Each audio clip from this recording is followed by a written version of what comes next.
how to fix allow access to camera missing. Now, if you're using Android or iPhone, if a certain app is not being able to access your camera, then for that we simply have to allow the camera access.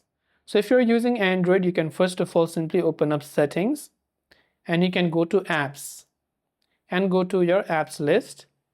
Just search for the app that does not have camera access. So I'll just search, let's say in my case it is Messenger.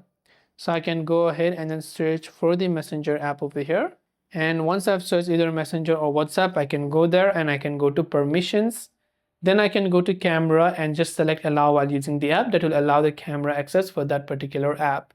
Now, in some cases, on iPhone as well, you can go to privacy and security. Now, in some cases, you could have turned off camera access system-wide itself. So to enable that, you can just go to the search bar and just type in camera, and you'll be able to see about device and cameras and so on. So you can go to this permission manager of camera or camera access under security and privacy and just turn this thing on, because if this is also disabled, then you won't be able to find it.